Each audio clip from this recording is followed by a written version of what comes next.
Hello, everyone, and welcome to another episode of the LGS Pod, the Soccer Shorts companion podcast, where we try to shine a spotlight on stories about local grassroots soccer culture here in our hometown of San Diego, as well as across the U.S. and around the world. I'm John Cross, the founder of Soccer Shorts, and with me tonight, as always, is our co-host Dylan Wilson. Dylan, how are you doing tonight? I'm doing well, John. I had a nice 4th of July, and yeah, it was a fun weekend. How about yourself? It's pretty good. Low key. It was actually, I think, the first time in years we didn't watch any fireworks. Well, I have to explain. We haven't been to a fireworks show in I don't know how long because the community I live in, and I don't want to give too many details exactly where I live, but they put on, let's say, we're on just a little bit of a hill, so we're just up just a hair, and we can look out over the majority of the city, and the fireworks that are put on locally are quite the show and usually go on for hours. And this year, they did. It was quite the show, but we didn't sit out on the deck and watch like we normally do. We normally spend about an hour out there and just kind of watch all the local fireworks go off. But they went all night till the last finale thing I kind of heard was 5:30 in the morning when I finally decided to just get up. So it was long this time. I think there was some pent up energies that people Yeah, were getting out in terms of their fireworks, but it was, yeah, I think it was very close to what we had during the pandemic. hmm That first year in 2020 where we didn't have any big open, fireworks celebrations, and my local community just went nuts with fireworks. It was pretty close to that. So that's usually what we get around yeah. where I am. My neighborhood always has people just setting off fireworks on their own, usually starting Right. around July 2nd, but also just throughout the year at totally random times. And they'll do it during the day too, so they really keep you on your toes. So that's turned Yeah. me into kind of a firework curmudgeon, even though I've never been the biggest fan of fireworks anyway. Speaking of fireworks, I was going to save this for a little later in the episode, but I might as well bring it up now.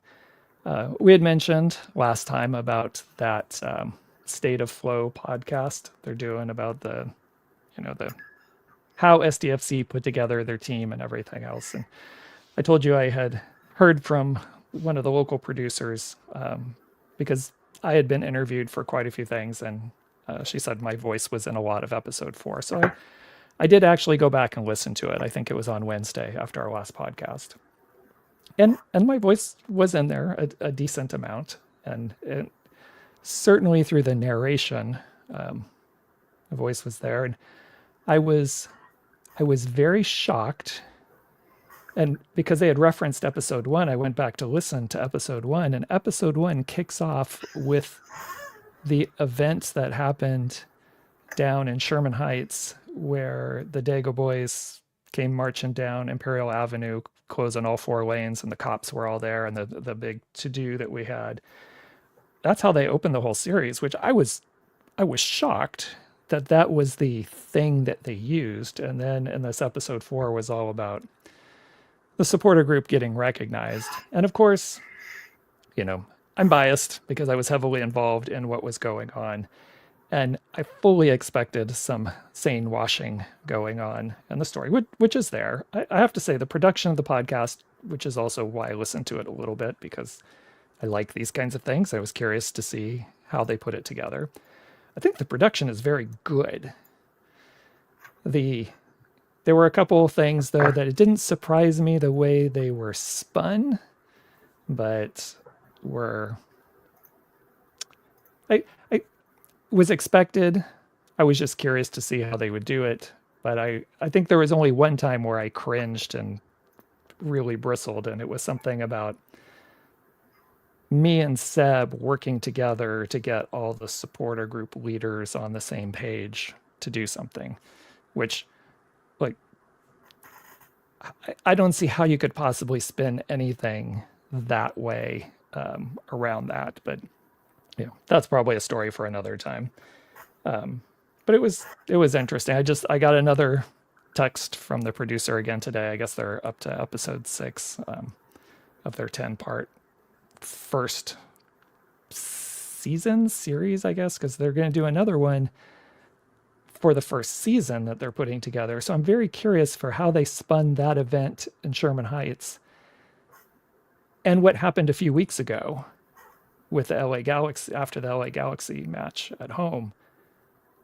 Now that they've kind of, I think, I wouldn't say worked themselves into a corner, but they've positioned it a certain way. I wonder how they're going to tell the story then of what happened after that LA Galaxy match. So I think I will be intrigued to see how it gets spun.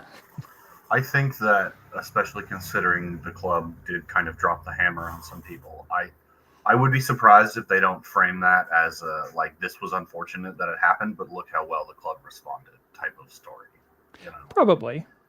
Yeah. And you know what? There are members of the club who, and I think Mikey Varis, the head coach, is like, he ends up being the face a lot of times because he's got to respond to things as the coach, but he has always been one about, I like Mikey Varis a lot as a person. Got to meet him several times when I was involved back as president of the union. And, he's a solid guy. Yeah. That's my impression of him. I feel like whether they meant to or not, they kind of accidentally hired like a really, really, really solid human being who also, it seems, happens to be a pretty good coach too. Right. And I think it's been very fortunate for him the way some things have happened because they've been able to direct some attention to him and kind of be the even keel and really put out the positive message. And I don't think he's just saying that. I think he believes that with, other conversations I've had with him. It just, maybe I'll save some of those comments. I wish there were more people in the organization who are like Mikey Varis. I'll leave it at that. And then I think it would be a pretty strong organization that would represent the community a lot better. And probably why I bristled at a couple of those comments when I was listening to it and just, all right, that was an interesting way of spinning this, but it's certainly, spin it in your favor kind of thing. Well, and I'm sure this will come up later because, like I said, when we talked about this a little bit before we decided to do the football tourism topic tonight, that I thought it would be hard to have that conversation without getting inherently a little bit political. But it's the same thing with Mikey Varis. You hit the nail on the head. You can tell he means these things he says. It's the authenticity. Right. And it's the same thing we see in the political moment in the United States. It's the ones who cut through are the ones that you listen to what they're saying and you look at their face and you say, I know that you believe what you're saying, which is shockingly rare. And so, whether that be in politics or business or football or the ugly conglomeration of all three that the MLS has become, it's the authenticity that for me really stands out with Mikey Varis. He seems like somebody who's very comfortable in his skin and isn't afraid to own his convictions. And I respect that. Right. Well, speaking of convictions, that's a nice transition for us. I'm going to switch here. Did you see LA Galaxy, the Victoria Bloc here in their game against Vancouver in the 12th minute, walked out and put up this tifo? If I have to look at my screen here, so fight ignorance, not immigrants, because for those who aren't aware, because they were unhappy with the club not taking any kind of position, unlike Angel City and LAFC, which both pretty much right away put out statements along with supporters that were against a lot of the immigration things that are happening in and around LA. And the Galaxy hadn't as a club, which I would say to me is not a terrible surprise. And not a surprise to me that the Victoria Bloc came together and did something like this. And frankly, I can't see them being able to do this tifo without some kind of tacit approval from the club. So good. It would be hard to sneak that in. Yeah. Right. Good to see that the club allowed them to do this. But unlike, let me go one other, because we hear too many stories. I really liked this one. Yeah. That was. And I don't. Do you know I don't know the background. Do you know the background of why this was put together? Yeah. I'm hoping it's not because it was some terrible flag they had. Yeah. I for those who might be just listening on audio and not watching on the YouTube, we've switched to a screen here that showing an away section of the supporters from the Chicago Fire holding up a 2x3 flag, just a white flag with black lettering that says MLS Code of Conduct acceptable flag. And this, I love these kind of things. This is malicious compliance in its perfect form. Like, because part of the code of conduct, you can only have flags these size. I don't know the backstory. I don't know what happened here to cause someone to make this flag, but clearly there have been some issues about flags they wanted to bring in, or even if, I don't know if it's a bigger size or a smaller size or what was on it. And, to make the point of this is what MLS Code of Conduct says you can have as a flag, they have it on there. I think it's great. It certainly made the rounds. And I love these kinds of things of malicious compliance because I think it goes a lot further in helping your cause than, I don't want to say violent outbursts, but the more provocative things that just start building up walls and get people, people on both sides just keep getting angrier and angrier, and there doesn't really have any progress moving forward. But yeah, I was curious to see if you knew the backstory at all. I don't. I'm trying to see if I can't find anything while we're chatting here. I have a couple places where I saw it posted where I'm wondering if maybe I can't find an explanation. But I'll let you know if I come up if I find anything. Okay, and then I just like that. I was showing it. I like when supporters are able to put that together. And something else this week, Club World Cup is almost wrapped up here. We know one of our finalists after today. Chelsea has made it through. But the thing that caught my eye this week is getting ready for the semifinal match for tickets. Let me see if I have the right one up here. So this is from the AP, and I generally hate dynamic pricing, but there were, I don't know if it's the exact same tickets, but tickets were going for, I think on the low end, close to $500. It was above $450. But people weren't buying tickets, and they wanted to fill, get butts and seats, and people just before the semifinal could get tickets for $13.40. So I guess it's a good use of dynamic pricing and supply and demand. You just don't see this very often where, just last week, end of last week, I guess people potentially are paying more than 10 times this amount for tickets, and then other people are getting in super cheap here. So, and any thoughts on the dynamic pricing or the Club World Cup? Well, it's funny. I was having a conversation with somebody the other day about how it's funny how dynamic pricing never dynamics down. But I guess that has happened. So there is precedent for that. It's rare. And it's only if someone is determined to give the appearance like of a full stadium in this case. And I think the reason you don't see it always go down is because otherwise people would always wait till the last minute.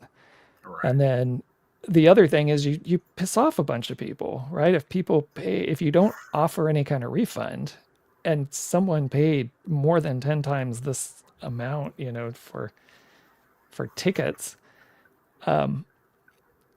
that's crazy. That someone else can get in for that. So I think, like you said, you almost never see it go down. And I think whoever is doing the event has some choice as to whether it drop or put a floor on it, that it just can't drop below something. But anyway, that was interesting my wife said, she goes, well, if I saw tickets, I'd buy you tickets. I said, you know what? I'm not even sure I would go, even if it was free. I might, I don't know, but I'm not sure I would go. I don't have a team that's playing in there, and it's just reeks of all the problems we've talked about on previous episodes. We don't need to get into a ton of them, except for I am going to bring up. Did you see this about the Club World Cup trophy being on display? I think through the final here in Trump Tower. Well, I saw FIFA opened up their like World Cup office for next year in Trump Tower just today. Exactly, and that's really what I was getting to. This is what caught my eye, and then that was buried a little further in the story about opening up their office there. And I just, if you know a little bit of history of soccer in this country, and you know the name Chuck Blazer, and you know about some of the FIFA corruption scandals that have involved U.S. citizens and people involved in soccer, and Trump Tower, because Chuck Blazer had his place at Trump Tower. I just, like, if you were worried about corruption, this is absolutely tone deaf. Well, see, So I think that's the answer, right? I think the issue there is that you're assuming they're concerned about corruption or the optics of corruption. Either one, I don't think they care. It's very much if you do it so blatantly out in the open, it's hard for people to call you on it because people see you doing it confidently and assume it just must be legal. Anyway, I want to say real quick, I did find somewhat of an explanation about the Chicago Fire fans thing, but some of it I'm not sure. It's not that there's like conflicting information. It's just that it doesn't make a lot of sense to me what I found, some of it. So I'm just going to like keep it broad about what does make sense. So apparently there was a Palestinian flag that was asked to be removed and was initially removed and then was brought back during the second half of the game.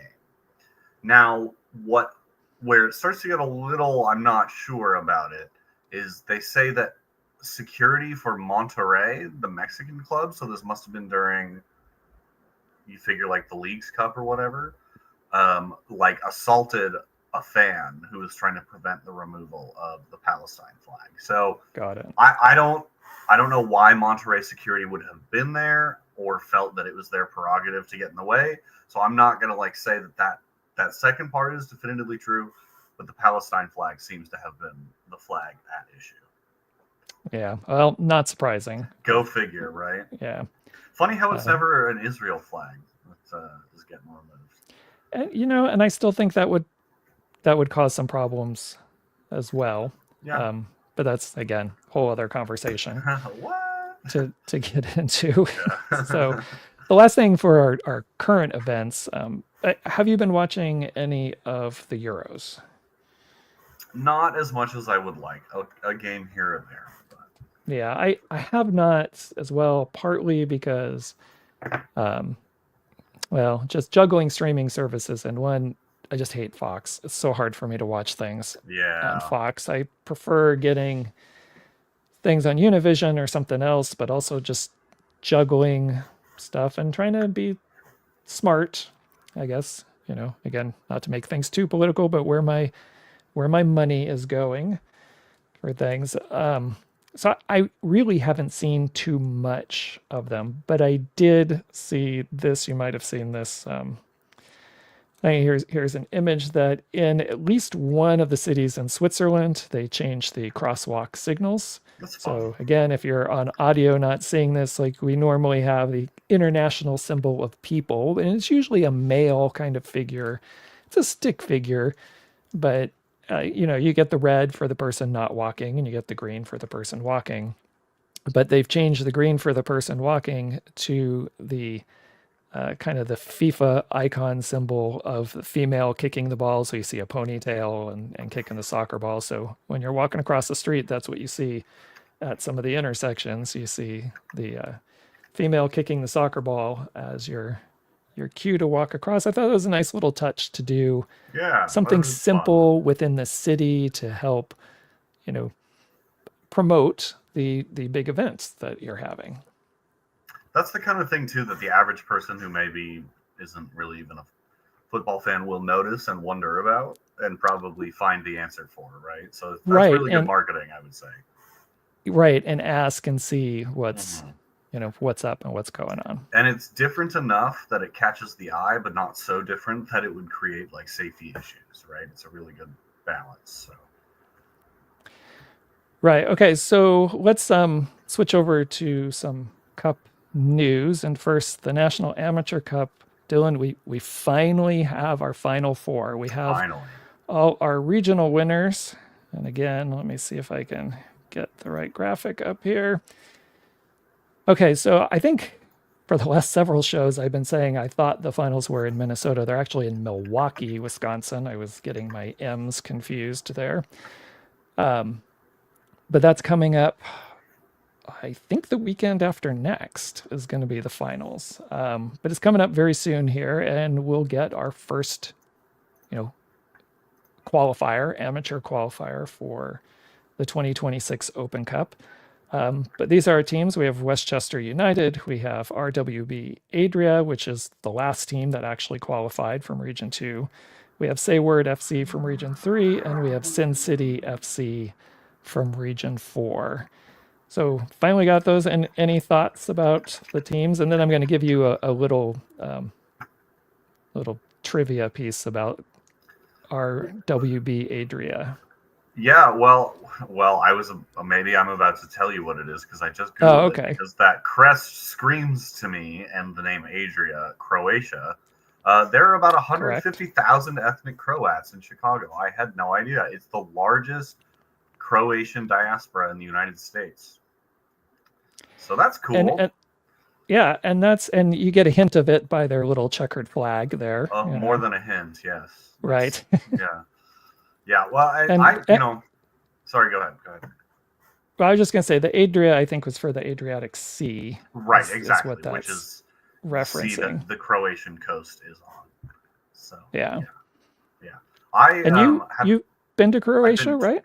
I've been to Split twice, and then a couple of the islands off the coast of Split. Yeah, which is on the Adriatic Sea. So yeah, couldn't recommend enough.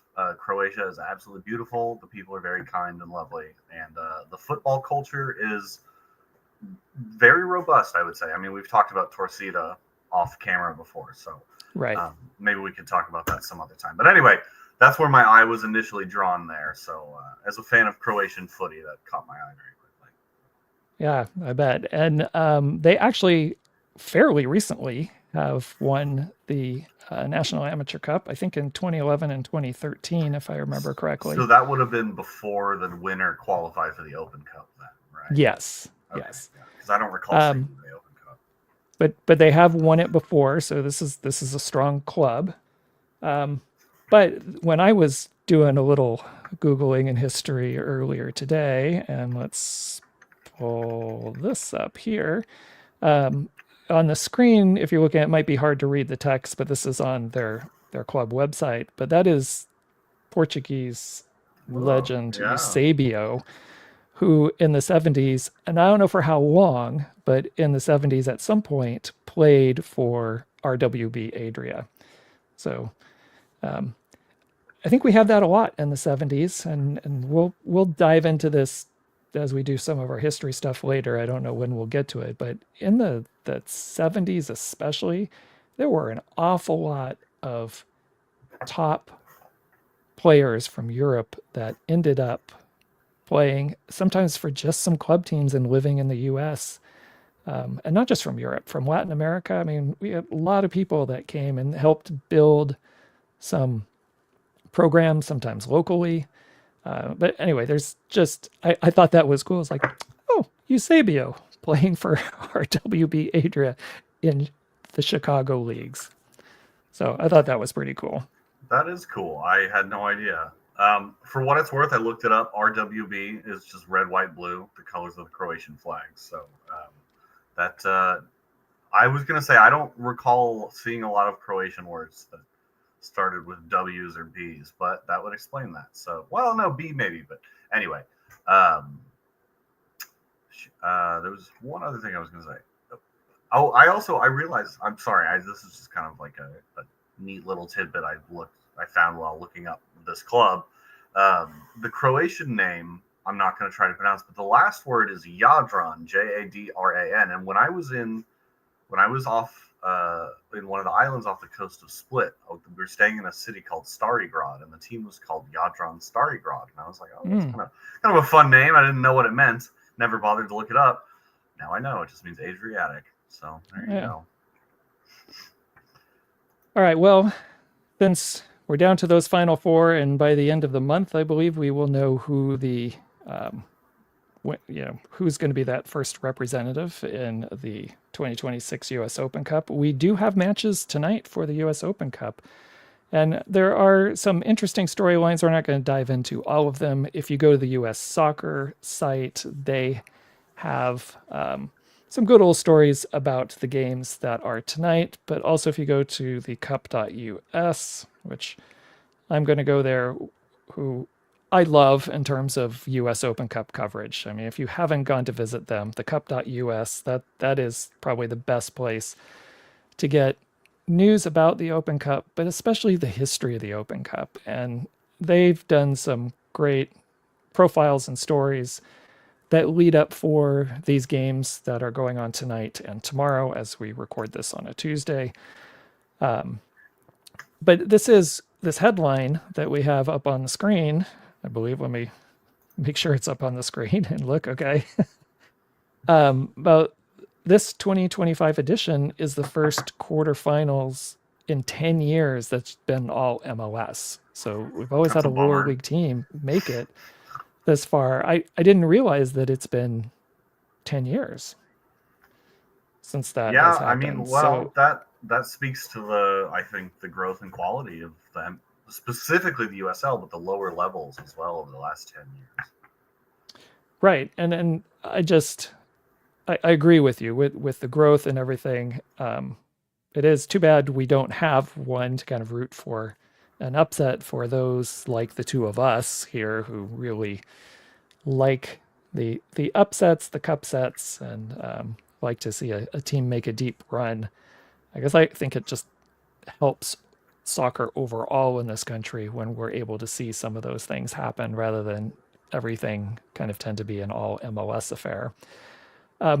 But at the cup.us, they have some interesting stories, and I'm just scrolling down because I think they have this link to, and again, we're not going to cover it tonight for what we're doing, but I skimmed through it and just all these great Eastern Pennsylvania versus New York/New Jersey quarterfinal matchups going all the way back, I think, to the 20s, if I remember, for one that I saw, but, likes of Bethlehem Steel and other matches. So it's a great little historical journey about these kind of matchups. And they just looked at quarterfinal matchups of teams. So I always find that fun to kind of take that walk down that road of the US Open Cup history.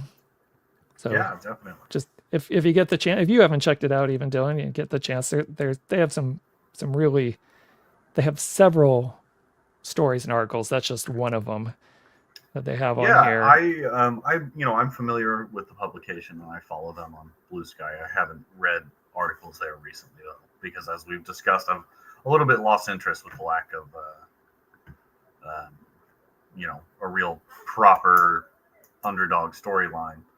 Um, but you said something that I wanted to hit on too, which was I don't remember exactly what you said, but basically the gist of it was that the underdogs doing well is good for soccer, right, in general in the Right. U.S. And I think that's so true. I was talking about this with I don't remember who it was, but with regards to the Club World Cup going on right now, which I've been like tangentially paying attention to in terms of results, but not really watching.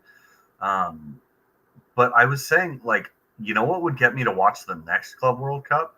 If a non UEFA team won this first one, right? Because then Right. everybody's going to take the next one much more seriously. And I think in a similar vein, for a variety of reasons, but one of those reasons being Sacramento Republic coming as close as they did to winning the Open Cup a couple of years ago. I mean, I know they lost 3-0 in the final, but I distinctly remember there was a point in the first half when it was 0-0 where the name of the player is escaping me, though I do know it. It'll come to me later, I'm sure.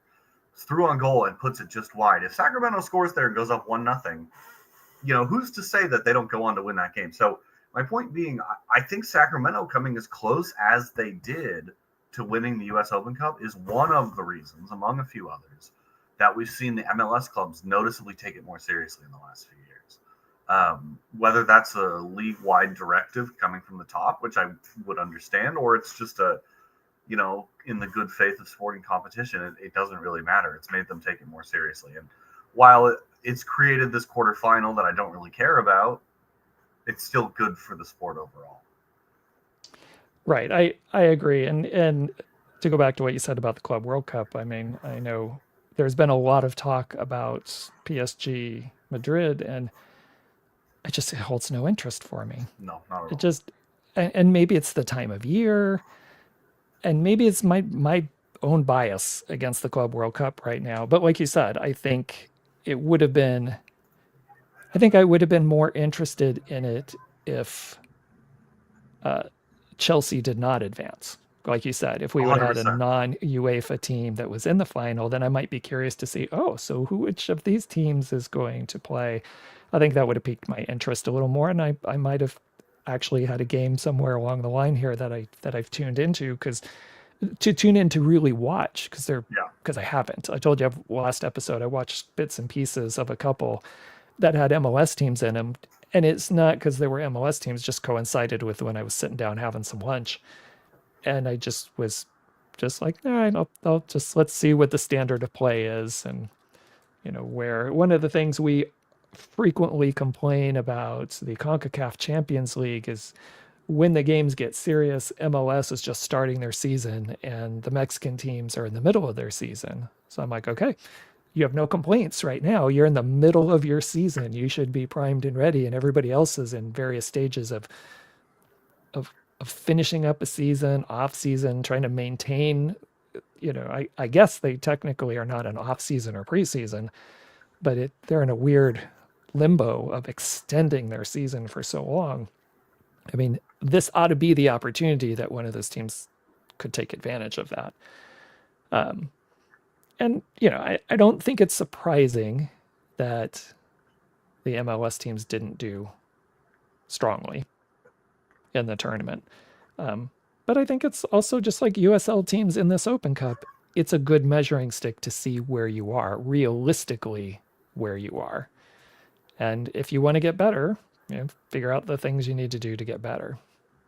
I would love to see global football become more multipolar again. I mean, as somebody who follows Europe more closely than everything else, I would love to be forced to pay attention to more things. Yeah. Not to say that they don't offer interesting things right now, but it's just if you want to watch the top football, it's pretty much Europe or nothing. And I would love for that to no longer be the case. I'm not saying it will change overnight, but I don't think anybody had Brazilian clubs doing as well as they did at this tournament, and so I think that's been nothing but good for at least the Brazilian FA, CONMEBOL, if not world football in general. I would say most people probably because of their, Eurocentric kind of attitudes or takes, but I would say I know a few Brazilian people, and I don't think they're surprised, at least outwardly not surprised, but I think they were expecting even some of them to make it a little further, and maybe that's their own bias, but I do think we know there's great, especially South American players, but I think because of various corruption things that have happened throughout the decades and other issues, I think the quality of play in South America especially is dismissed, unfairly dismissed. And I like these kind of tournaments, as we said, as a chance to really see where people are. And I think there were some teams that were not from Europe that surprised people, that they were able to hold their own and keep up and play good soccer. And frankly, in several of those matches, it wasn't like a team barely hanging on and won. It was who was just better at that day, that you play again the next day, you could easily see some of these South American teams winning a game that they might have lost one day. There was not a huge gap. Yeah, and I've seen some interesting discussion too, and obviously I'm sure the downfall of the Brazilian men's national team is more multifaceted than this. But a lot of people pointing out in the wake of this tournament that Brazil has not really been good since they've started calling up pretty much exclusively European-based players to the national team, and that there is a lot of underappreciated talent for the national team in Brazil still. And I mean, I think that's awesome. I love that. Can't be surprising to anybody, really. Well, right, but I think it's good that that reassessment is happening, because Brazil being a top team is, I think, important for the health of like world international football. Right. All right. Well, to wrap up or kind of put a pin in our Open Cup coverage, I'd just like to point out one more time that the cup.us website is doing this 1995 US Open Cup rewind. So looking back 30 years of when, I think a lot of people, including the cup.us, consider the start of the modern US Open Cup is because when we first started getting professional teams back in there, even though MLS wouldn't start till the next year, we did have professional leagues before MLS, which I know might be surprising to some of our younger viewers.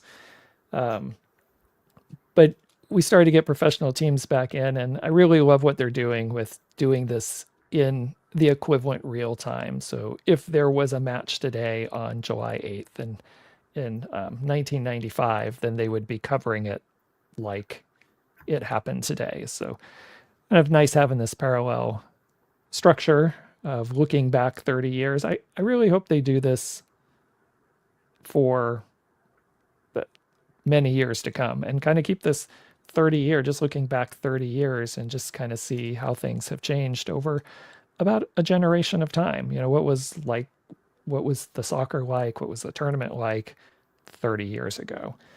So if you haven't checked it out, I think it's a lot of fun. I know I mentioned it several times on the podcast, but I think people should go check it out if they get the time. And it's kind of very interesting to see the different teams, the names, the leagues that they were in. These leagues we had that were big for me when we had that gap between the NASL and MLS starting, following teams in the A League and some of these other leagues and trying to keep up with soccer when we had that kind of gap between true identified and sanctioned first division soccer leagues. Okay, let's talk a little bit lower league news, and then we'll get into our topic today about football tourism. But we're in that playoff time right now. Let me get kind of back to us here on the screen. But our lower leagues that are typically summer leagues usually wrap up around the end of July, beginning of August with all their playoff structures. So let's start looking at, we'll take the USLW first. And we have their playoff bracket. I mean, the USLW, they just race through their season, like 2 games a week. And we were talking a little bit last week, I think, how they were getting ready to start the playoffs. And they've completed 2 rounds, right? They're down to their final 4. So they have their last 4 teams will be playing this weekend. Minnesota Aurora is one of those teams that people may have heard of before because of their fan ownership that is in there, and one of the teams in the final 4. And they have their semifinals, I think, this weekend coming up. Any thoughts? Anything stand out to you about the USLW playoff bracket? We didn't get any, our local team didn't make it this far, which we knew. They finished 3rd in their conference, but not bad for a first-year team. But anyway, go ahead.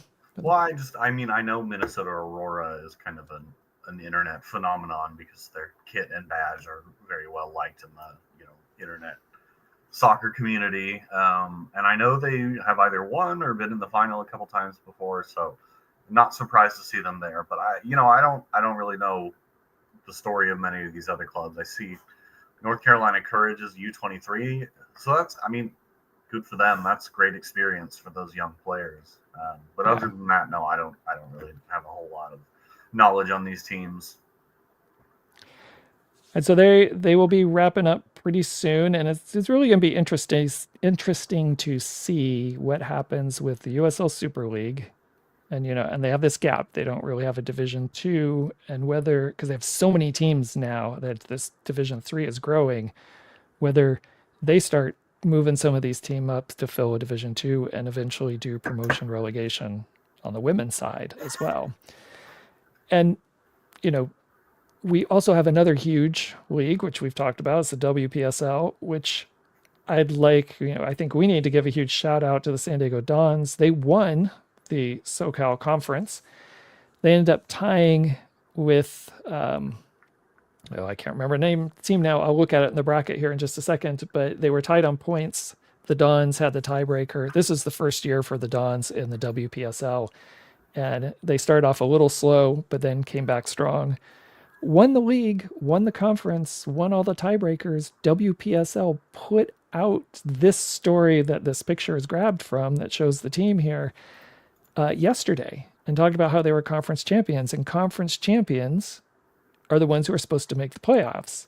However, on their playoff bracket, if for us, the West is, as we're looking at this in the upper right-hand side, they don't have the Dons listed. They have the FC Premier, I think, is the team.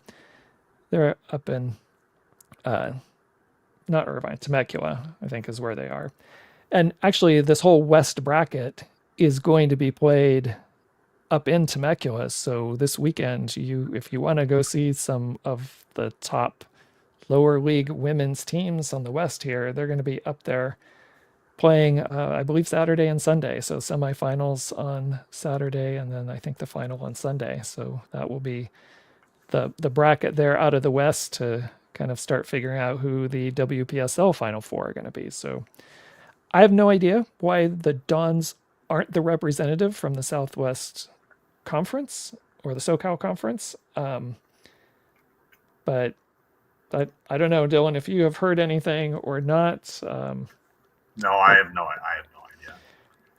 Yeah, and then any thoughts you have about any of this? I mean, it's rare that we get a tournament that's relatively close to us, that we could go see some strong women's soccer teams.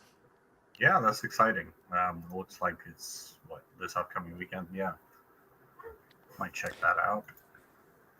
So WPSL also, again, I don't know if it's a misprint or they thought that FC Premier would get. They're actually hosting this tournament, so I don't know if that has something to play into it, or if the Dons just couldn't afford to make it or go to the playoffs this first season. So I'm not really sure what happened as to why the Dons won the conference, won the tiebreakers for the conference since they tied, but are not in the playoffs. So it would be fun for us to be able to follow a San Diego team in there, but it looks like they're not there. But either way, we'll follow the playoffs for the next couple of weeks and see who our champions are, because if they continue that Brandy Chastain Cup that they started this year, then the USLW winner and the WPSL winners should face off at the very least in that tournament next year, unless they expand it out. Okay, and then we do have the UPSL finals. Well, I guess the USL2, so that's on the men's side. We do have one team. They have dropped down to 6th place. They lost their last match with 2 games left. They are 6 points out of first, but unlikely with all the games being left to play that they can close that gap and have all the right results go their way to get up there. So unlikely that they're going to make the playoffs. And that was the City SC. And the City SC2 team was in the UPSL playoffs. They did play their game against the team from LA. They lost 3-2, so they are now eliminated. So UPSL is moving along in their first round, and I think they don't finish their national finals until till early August. But any thoughts about the UPSL playoffs? No, I'm not really up to date with the tournament. All right, well, let's move along as we wrap up all these true lower league teams talking, the amateur kind of level, or at least on the women's side, Division 3 is still considered semi-professional.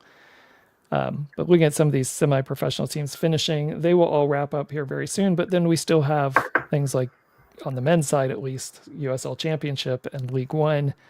And they'll be going in through October, November to wrap up their season. And there's some interesting storylines. Your Oakland Roots, with their new coach, Benny Feilhaber, are having quite the turnaround here. It's nice to see, because they were playing pretty terribly. So they were not doing very well. USL has a great story if you want to go check it out on their website about some of the rising stars on the men's side in USL 1 and the championship. There's some names that might become more familiar. We're seeing more and more USL players from League One and the championship moving on to Europe and other places and getting some good offers. So another pathway besides MLS for players on the men's side to grow and develop. And I think the fact that a lot of these young players are being able to get good competitive games to help them grow really helps them, because I'm not sure MLS Next Pro really gives that, because it is more of a development league. So you're not in there of teams actually trying to win like you are in USL 1 or USL Championship. Well, and people talk about this too when referencing young players and like England going on loan. Is that it's something, playing against other development teams is a fundamentally different prospect than somebody who is playing with their rent money on the line. Like, playing adults football is different, because there are people who's like, this is their livelihood. It's not something they're aspiring to. Like, this is how they're putting food on the table for their families. Right. And so, among other things, like, it's hard to replicate that level of intensity, because, it's hard to make somebody feel those things if they don't actually feel those things. So, yeah, I 100% agree. I've always been a big kind of proponent of young players getting managed minutes, not playing too much, but playing, men's football or women's football, because I think that's how they'll develop the most. And I think a really good example of that we've seen is Diego Luna, still only 22, 23 years old. Yeah. He was playing at El Paso at 16 or 17 years old. And we saw him against the Loyal. Yeah. So, it just goes to show that, again, managed, you don't want to overwork them when they're young, but there's just, if you really want someone to become a true top level player, they have to be exposed to top level competition. Agreed. And staying in USL news, I saw that, I'm sure you probably saw the news that Detroit City has unveiled plans for their new stadium. It did. But I just recently saw the timeline that, basically 18 months to get ready for the 2027 season. So clearly, I know some people have made comments about it within the organization, but they are clearly wanting to be in on the Division 1 once the Division 1 happens, because they expanded their stadium to meet the 15,000 seat threshold through the professional standards, and trying to get it done by 2027 and be in position to be in that Division 1. And if they're able to do that, I mean, this is, whatever you think about their fans and the attitude, because I know sometimes their fan base can rub people the wrong way.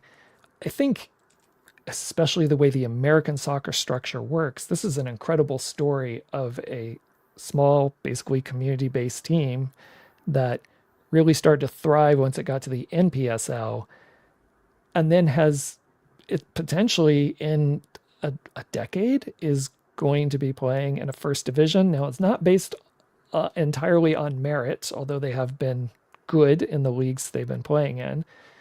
But this is really kind of, I think this is one of those things, even though we don't have merit-based soccer just yet, and it is not going to be a purely open pyramid yet. I say yet because I hope it happens at some point.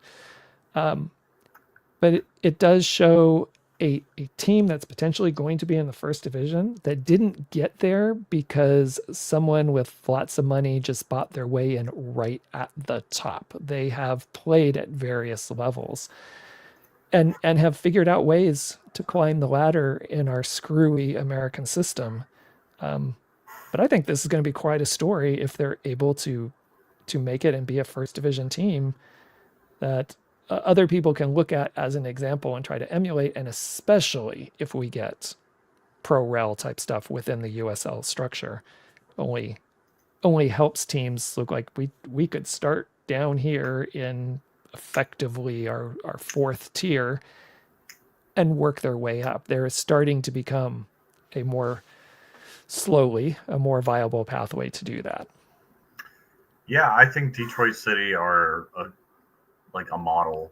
I don't even know if it's a replicable one, but you can't, if you want lower league soccer to succeed in the United States, you can't like really dislike Detroit City because they've just done a lot of things right. And I think they are deserving of being in the USL's inaugural top flight season. And I think that the Detroit City fans, if they ever listen to this, will loathe this description. They're an excellent marketing tool for the USL because, yes, I mean, listen to the way we talk about them. You know, we're people in San Diego have absolutely no reason to care about this club in Hamtramck, Michigan. And yet here we are talking about it because they're a great marketing tool for the USL. So I you know, whatever. If they come find me on Blue Sky to harass me, I'll take that as a win for Blue Sky. So, all right. One quick little bit of history news. I know I've been talking to S.A.H, the Society for American Soccer History, quite a bit. They have been doing a lot this summer, more than I've seen them do recently. They've clearly done some digging and found some historical video footage, and they've been releasing stuff over the last few weeks. And then this week, they released some footage yesterday. They released some new footage today. And apparently, I don't know how many days in a row, but they're going to be releasing some new footage every day at their YouTube channel. So I have something kind of queued up and ready to go just to show a little bit. And this is just from some of, I think, the German American leagues in, I don't know if it's the Chicago area, but just, you know, some footage they found. I think this is from the 50s, this particular one, early 50s, but just kind of nice to see just a little bit some of the style of play. I mean, clearly the camera work is not great. It's just someone on the side, but I love that the field is like just the dust coming up all over the place, you know. But some of the quality of play that they did, and it feels very slow the way everything's being played, but I love to see the crowd, and I love for some of these that actually have some sorry, I got something going on in the background here. It's distracting me that you have some audio to them, so you can hear crowd and crowd reactions. And again, I think this is just another piece of the puzzle that helps people show what a rich soccer history we've had, and frankly, we've had in spite of all the pressures against it at different times over the last 150 years. So I don't know if you had seen any of these or checked any of these out, because they have some back from the 30s and the 20s, and I even think from back in the teens. They just released something recently. Yeah, I've seen some of the videos pop up in my soccer feeds. Yeah, so if you get a chance, go check those out. And that actually was going to tie in. The original plan for this episode was to kind of do a history of the CONCACAF Gold Cup, since we just had that wrap up.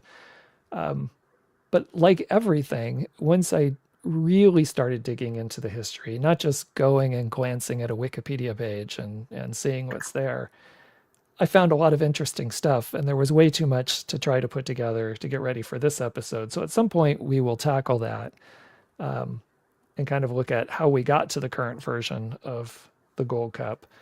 But there's some cool, interesting historical stories in there, rather than, like I said, just just going and checking the Wikipedia page and regurgitating some of that stuff out there. So we will save that for a little while, and then we'll get into our other piece today that we kind of talked about, football tourism and legacy fans. And Dylan, I know I sent you a Blue Sky post, a link to a Blue Sky post that someone from, or whoever runs the social media account for Lower Bloc had put out. Now, Lower Bloc is in the UK. It's like I don't know if they do brand, they sell stuff. I don't know if they consider themselves kind of a brand kind of culture thing, but they do a lot of articles on football culture and especially some historical stuff through the 70s, 80s, and 90s. Clearly, it is run by someone who's more my age, or more people through there that are looking back and reflecting on the history within this time frame. And maybe that's why Lower Bloc appeals to me as a place where I go and I frequently am reading articles. And the name Lower Bloc comes from that position of where the more diehard fans are, the supporters are on a ground. You're at that lower tier in that block behind the goal, and that's where the name comes from, Lower Bloc. And they just started in, I think, 2021, sometime during the pandemic, like a lot of things that started up in the pandemic when people were sitting around finding things to do when they had extra time.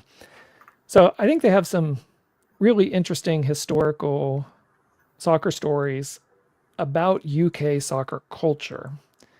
But like, well, I don't know if I want to say, but there was this Blue Sky post, and I'm going to pull up the graphics that went along with this post right now. And it was a rant, basically. And it said no to football tourism. And then it had these different pieces on there, the tourist supporters are driving up ticket prices. It's causing meaningless competitive matches. It's diluting the traditional football culture. It's affecting grassroots soccer. And basically, the soul of the game is under threat from football tourism. And I generally like stuff by this group. And I sent this to Dylan. I said, we should talk about some of these things on the episode. And because I didn't agree with the rant, basically, that football tourism is necessarily bad or it is the root of all evils in soccer. But I think there were some interesting points brought up that go into several of the themes that we talk about on this show. So with that introduction, Dylan, I'm going to toss it to you just for your general thoughts, especially once I sent this to you, and to talk about it. What did you think about just this idea of football tourism, and what even does football tourism mean to you? I think that's part of like, how do you even define football tourism? And, is it the root of all evil in soccer right now? Well, unfortunately, I think this, like a lot of other, I guess I'll say, elements of discourse in society these days, focuses a lot on the symptoms of the problem and treats them as the problem, which, okay, I get it. The symptoms is what the average person experiences and all that, but it's not really. It's funny because even in that slide you had, I mean, you could go down the list, every single one of those things. Tourism is a result of those things. It's not the cause of those things. And so I don't know. I unfortunately, my initial thought was that this echoed a lot of the rhetoric coming from xenophobic, I'll say, swaths of society in the Anglosphere, around the world. And it also mirrors a lot of the anger I've seen, especially in Spain, but in other parts of Europe too, about over tourism driving out locals, which, again, a real issue. But in that issue, focusing on the tourists is again focusing on the symptom, not the problem. And so I get it, and I don't want to be like dismissive, because I do think there's some truth to the idea that like football's being diluted and watered down and taken away from the working class that gave it life. But I don't think that people coming from other parts of the world to give money to your club is the cause of that. It's very much the people who run it who make those decisions. And again, unfortunately, like in much of our society and the discourse today, those responsible the most seem to escape accountability in the court of public opinion. Yes. That last statement is, I think you kind of hit the nail on the head. And I agree with you completely that I think a lot of the stuff that was brought up in this rant are symptoms, as you said. They are symptoms of problems with other issues, and it's really easy to find a scapegoat, and to blame it or have misplaced blame, I guess. And not that football tourism is perfect. And, frankly, you could look at the current Club World Cup is the epitome of football tourism. It's a tournament in a country, and what we're trying to do is get everybody to travel to this place and have an experience you don't normally have. I don't think that's what they are meaning or what this person was meaning when they said football tourism. I think they're more like the people who come to my grounds, and they're causing problems for me. And what it feels to me like when I hear some of these things is, well, let me just throw something up here real quick, because I don't know if I shared this with you, Dylan, or not. I know it was linked in our rundown stuff, but I don't know if you got a chance to read it. No, I didn't. There's another website in the UK called Game of the People. It's just run by this guy who has worked in a variety of areas and done some freelance soccer writing.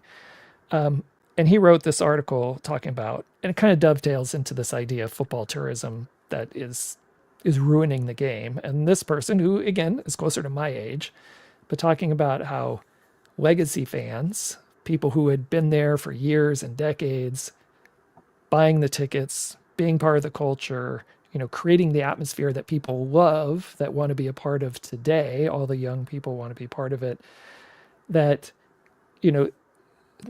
these new things that are coming along with cell phones being in the stands and just all these different things are, I don't want to say ruining the game, maybe diluting the game might be a better phrasing, but it smacks me when I read some of these things as someone who's my age, like growing into your grandparents kind of thing. Like, these kids, they don't understand.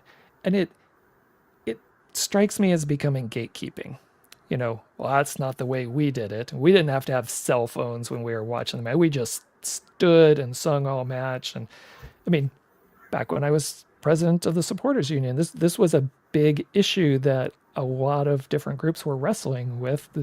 Do you ban cell phones from the supporter section, the use of cell phones? That eventually kind of just got tabled to wait and see how it happened. But there were some people who felt very strongly like there's no reason you should be looking at your phone if you're going to be in the supporter section. There are other people who argued like, okay, but what about, like, I want to take a picture or do something, or what about showing the atmosphere within the section? There were good arguments.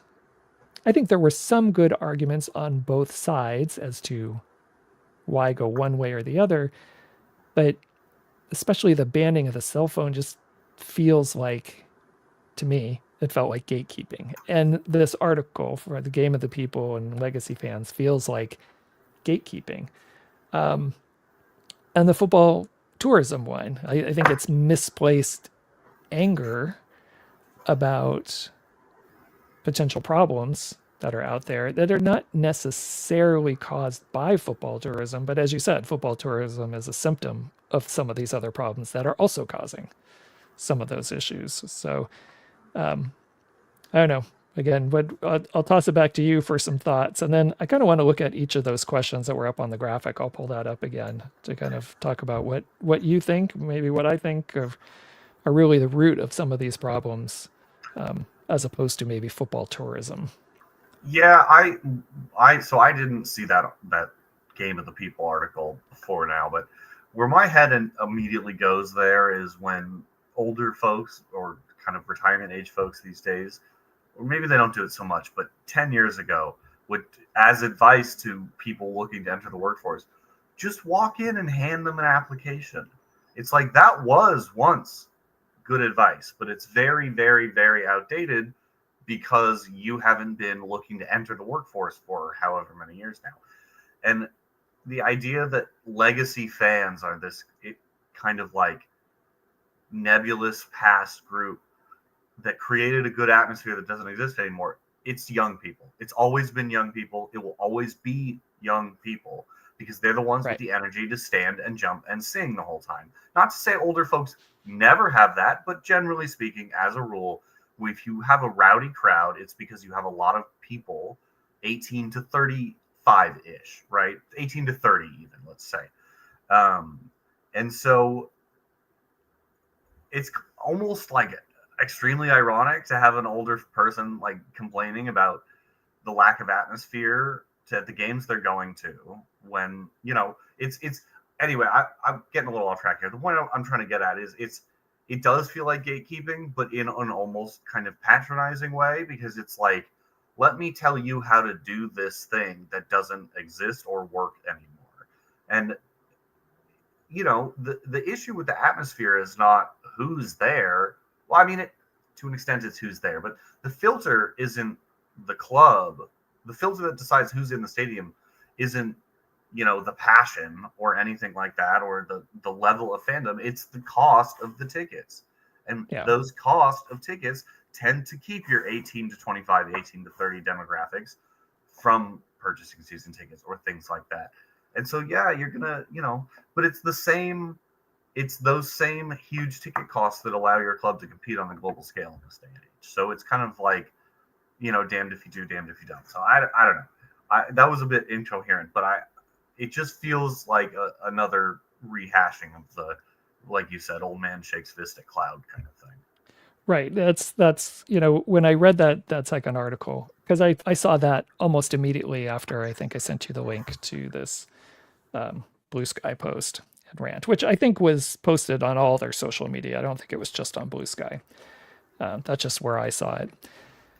And when I read the other one, I was reading, I could see this person's perspective a little bit, you know, being, and he was lamenting a little bit like, well, you know, I'm older. I can't do it the same way I did when I was 18 and 25 and 28. And, but there was this one section that really, again, rubbed me the wrong way when I look at it, or when I read it. And it was, look, like, yes, I know the young crowd wants to be, I don't think the phrasing was political issues, but, you know, be supportive of women's sports and be supportive of gay rights and other human rights issues. Like I get it, we're having this, but basically was saying, and I'm paraphrasing completely here, but back in my day, like, yes, it was mostly white men in the stands,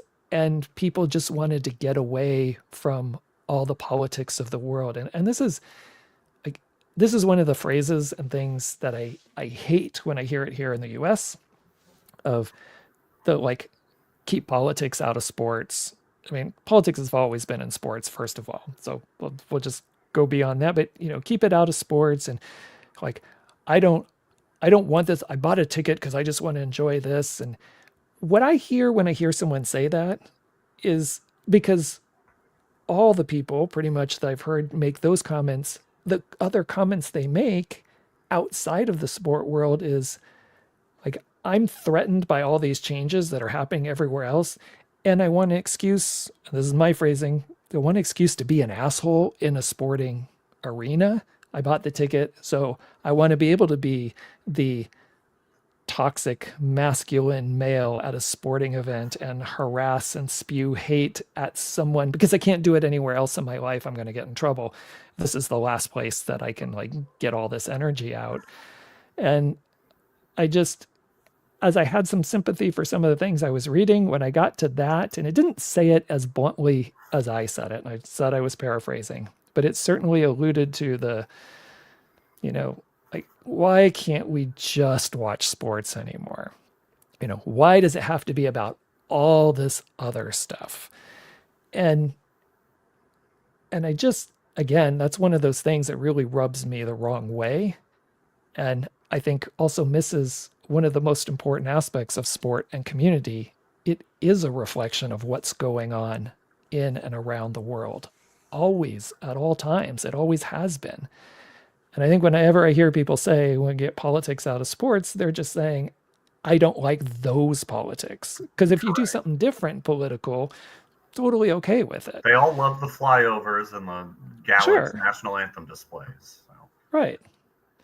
And it just, as I was having some sympathy as someone my age and looking at some of these things and talking about, when you're an away fan and you got to climb all the way up to the upper section or wherever you happen to be and hoofing it at 60 up all those steps, and you just don't have the energy, and you're looking around and you're the oldest person in the section. You know, as someone who's kind of there, I can sympathize with a lot of that. And then it got to that point, and I just was like, ugh, you know, like I'm not sure what I feel about the rest of it, because now, and that was buried deep, like 3/4 of the way through that article. As like, just as you said, I think you put it great.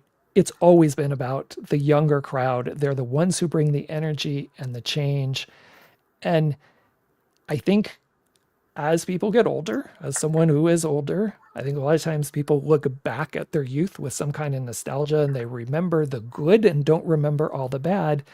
Because frankly, if you were in the blocks in the 80s and 70s, there was a lot of hooliganism and a lot of crazy shit, horrible shit that was going on also at soccer matches, and scary stuff.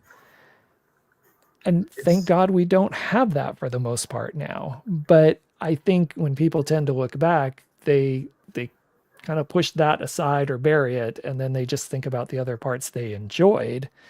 Um, I think it's like even the "Make America Great Again." Like, well, that's which where part? When yeah, have we ever been great? that's where I was gonna go with it. I think it's not even it's even more like fundamentally emotional than that. The people aren't even longing for like a specific time. They're longing for a time when they felt better about themselves, whether that be Yeah, because they hadn't made some big mistake, they felt they were in better health, or because they just simply had their life ahead of them rather than behind them at the time. And that makes some people very, very, very bitter, unfortunately. And that's kind of why society is where it is today. But I think it's more that people long for a time when they felt like they were on top of the world, whether that be, in the stands sure. at the Yeah. football or something else. All right. Let's we can kind of race through these a little bit quickly. I'm gonna put them back up on the screen, but I'm gonna pull up I mean, the something first else one for is me. just like kind of patently ridiculous, as if the tourists are the ones setting the prices. Like I get what they're trying to say. They're saying that like in the system of capitalism, when a bunch of people with money are trying to buy the same thing that you, a working class person, are trying to buy, prices will naturally go up. But that's not the fault Sure. of the people who are trying to buy it.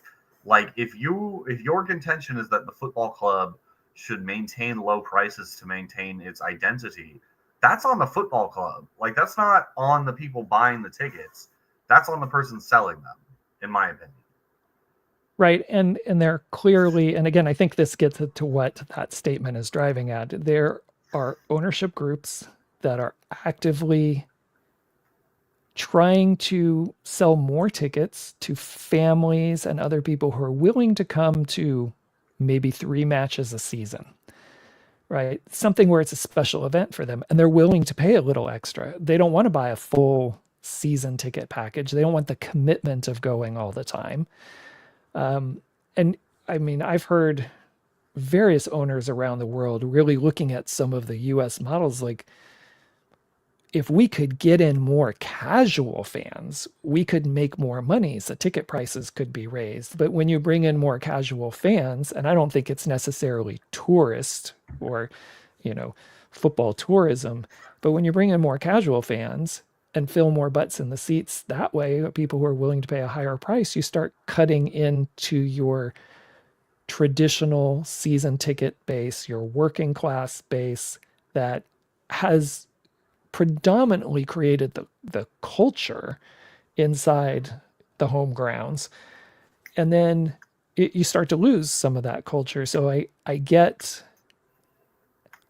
feeling the threat of losing some stuff, or our ticket prices are going up, or we can't afford it. Again, I'm sure people are sick of hearing me say this, but back when I was president of the union, that was a big discussion among every supporter group early on in the process, was to try to keep the ticket prices as low as possible.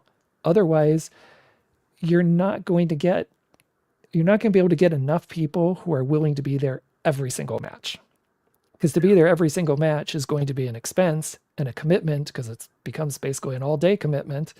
And if you're going to bring family, you got to keep those things affordable. And if you do that, especially for that group of people, you help to create a culture in there, rather than people who come and go periodically. And then it's, I don't know, to me, like baseball. I feel like at a baseball game, you have so many people who just, they're there, and, half the people watch, half the people socialize. And I think baseball lends itself to that a lot more.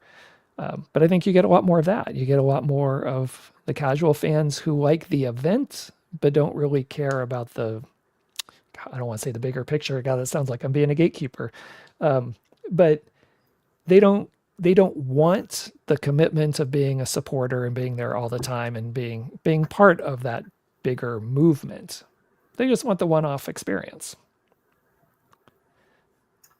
Yeah, and again, it's you can blame the people who are going to have that fun experience, but at the end of the day, it's not really their responsibility to maintain the purity of your football club or whatever. Right. And it goes back to your ownership. Right. Bottom line. The second point, meaningless competitions are on the rise. Again, I get what they're trying to say here. They're creating these competitions because people will pay to see them. But again, right. People just want to have a nice day out. It doesn't. I agree, but I'm not upset with the fans about it. I'm upset with UEFA and FIFA about it. Sure. Right. That kind of gets, well, football culture is being diluted, which is the third I point was going to there. say points 3 through 5 are all basically different ways of stating the same thing. Yeah. I mean, it is it being diluted when that happens? Yeah, I would agree. I think it is being diluted from what it was. Now, personally, I don't think that's great. I really think owners and teams, and again, it's certainly my bias of being a supporter and wanting to be part of that section and wanting to be a season ticket holder. I think ownership groups, while they may make more money, they lose out over time, and they lose that culture if they don't embrace and work with their supporters, because that's part of what we love, I think. Again, I say we, I'm thinking of myself probably more, but what I love about soccer historically and soccer sporting events is the crowd participation. It's like being, unlike any other sport to me, it's like being a participant in the match when you're in and part of the supporters and supporter culture. But I just don't see that or get that in other sports. You can get there and it's a good game and it's exciting and people yell and cheer and make noise, but just yelling and cheering and making noise is different than, I think, the more organized kind of responses and a group of fans sitting together wanting to create the same kind of atmosphere inside the stadium grounds. Yeah, and I think it's up to the owners it's up to them to decide whether they want to keep that or not, and up to fans themselves to decide whether they want to be a part of that or not, or speak up against that. And I understand that it's hard too, because you feel like if you just stop going, it's going to move on without you, right? But you have things like the FC United of Manchester, right, or the AFC Wimbledon Phoenix Club. There are other options, but you can't just write articles complaining about it, I guess. I think a hard thing, which we all have learned over time, and especially part of the UK culture. Oh, we've lost Dylan there for a second. I don't know if we still have the audio, but I'm going to talk here for a second to see if we can get him back. I think one of the things, especially in UK culture, is this idea of once you have a team, it's your team for life, and you can't leave. Well, you're stuck with it. And I don't have a problem with that idea necessarily, being part of that club or that group till you die. But then what comes along with that is organizing a supporter group and actively going and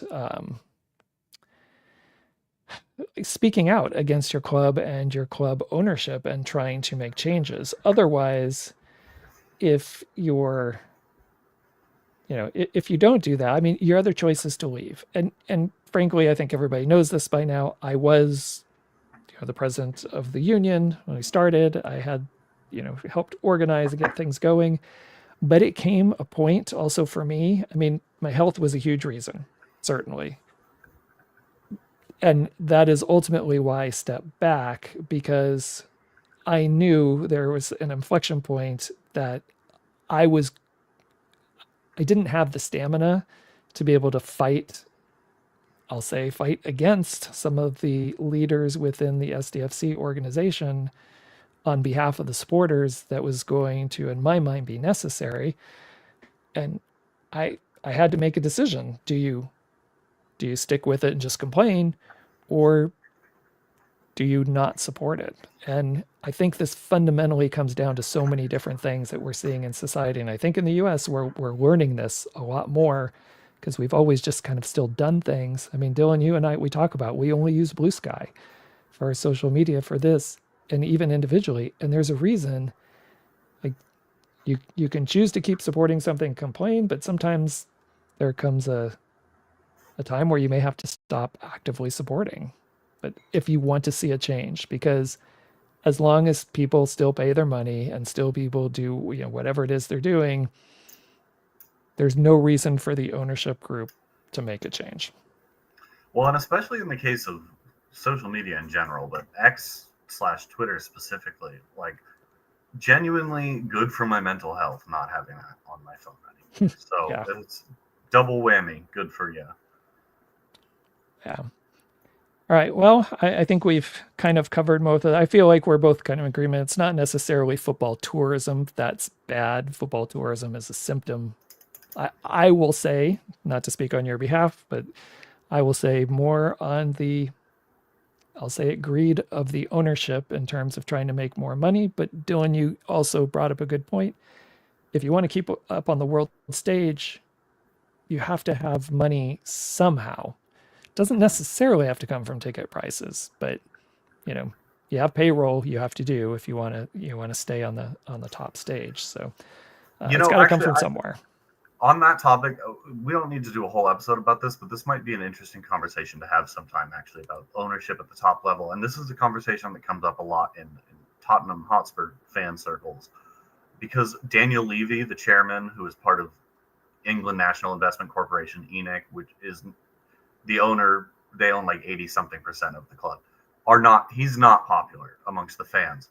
But where I tend to fall, and I think a lot of the more reasonable people in Spurs kind of social media spaces tend to fall in this same camp as well, is who actually has more money than ENIC and will invest that money in a club the size of Tottenham Hotspur. It's a nation state, or something to that effect, an oligarch. Like it.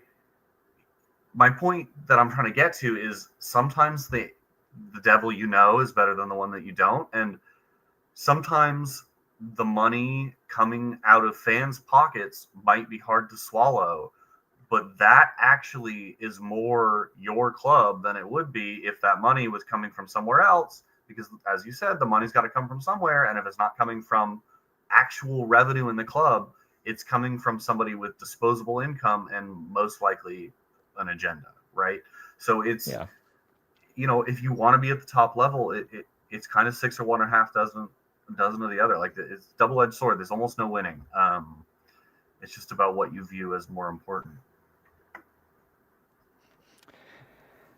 All right. Well, Dylan, thank you. I think we kind of covered most of that topic, and yeah, we'll keep that about the just ownership in general, and how do you compete at the top level? It's different right now. We talk mostly about grassroots soccer, so it's different. But if you eventually want to get up there, there's decisions that have to be made, and we mentioned Detroit City FC. I think they are a team that had to make some tough decisions from what their ethos was in the beginning to try to still maintain most of that and figure out where they could give a little to be able to keep moving up. So yeah, could be a good topic to cover. All right, the very last thing that I want to mention before we wrap up is, I know we talk a lot about S.A.H. Over the summer here, they are doing, I don't know if it's once a month or once a week, but they're making some book recommendations about soccer history in the U.S. Their most recent one is Beyond the Field. It's by Brian Bunk, who I believe is also a member of S.A.H. right now. And it's Beyond the Field, How Soccer Built Community in the United States. So another one, I know, Dylan, we've talked about doing a book club kind of thing or reading some books, and we keep talking about it. And I'm saving all these collection of books. So at some point, we're probably going to need to make a decision here and figure out one of these we might want to read and highlight and talk about, because I think there's a lot of good options out there, and especially with S.A.H. putting out some recommendations here over the summer, might be some more good choices to look at. Yeah, sounds good. All right, Dylan, any soccer plans for the week coming up? I don't believe so. I don't actually know when Wave are next playing, unfortunately. I should know that, but I don't off the top of my head. Well, not till August, I think. Yeah, I thought they were on break. Yeah, probably not then. I'll try and I guess I'll try and catch some Euros games this week, now that I don't really have anything else going on sports-wise. Things are slowing down a little bit. I will say, actually, one thing, I haven't been able to find a reliable way to watch them yet, but I've been keeping closer eyes on the early qualification rounds of the European continental competitions. I think you find a lot more interesting underdog-style stories there. Yes. So I like to keep tabs on places I've been and things like that, the clubs from those places. So I again also looked. I saw all that coming up in Folk Mob, and I was like, oh, and I click, and I don't see TV. I don't see TV. I have a not totally above board streaming site that I like to use that did have links, but I didn't really have the time to play with it today. I was trying to watch the Olympia Ljubljana game, but so no luck so far, but I'll let you know if I find a reliable way to watch some of those early qualification games.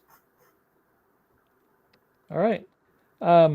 Well, thank you very much for helping out and everything this week, and let's go ahead and wrap it up for today. Again, if you want to join us on YouTube, we usually go live on Tuesdays at 6 p.m. on our YouTube channel for local grassroots soccer. You can catch us on Blue Sky at soccershorts.bigpinedigital.com. And Dylan, any last comments before we actually head out? Nope. I think we hit it all. All right. Sounds good. Thank you again for joining us, and we'll see you next week.